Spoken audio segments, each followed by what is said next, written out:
I'm sitting here in the mikveh of one of the great synagogue of the city of Vilna, a city which was once a community of 70,000 people. This is the second year we've been excavating in the bathhouse and in the mikveh of the great synagogue. And we have a very exciting find over here of the original mikveh of the shulhof of the synagogue itself. We're excavating the area of the bathhouse and the mikvaot, the ritual baths of the great synagogue. The mikveh was used for the ritual use of all the Jews who went to the synagogue here in the city. We have over here the steps and the drain of the last repair of the mikveh, which took place in the beginning of the 20th century. This is the classic form of a mikveh, of a modern mikveh, Yeah. with the tiling and the concrete steps. The great synagogue was not only a community center, it was also a religious center and a place where everyone had to go multiple times during the day. But the mikveh was a place where people performed a ritual that was unique to the Jews.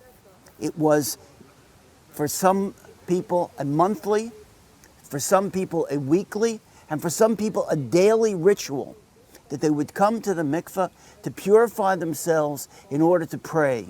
The person who would come here would first of all would get undressed completely, would come down the steps over here, where down to the floor, and then would have to completely immerse themselves in the water.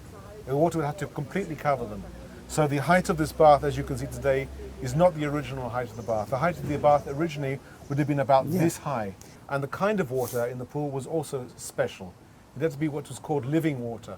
Not water from that could be brought from a well. It had to be water from a spring or from the rain. And so this had to be brought specially into the mikveh. There was usually also a small pool, what we call a treasury or an otsar in Hebrew, where water was kept and water was continually topped up from the treasury into the pool itself. We're excavating over here the second area of the excavation. You can see over here part of one of the mikveh pools.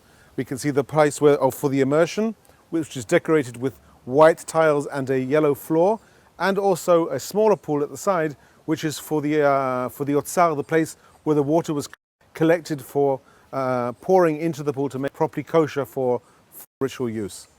So this is a very important find to the understanding about the history and of the life of the Jewish community of what was once a community of 70,000 people in the city of Vilnius.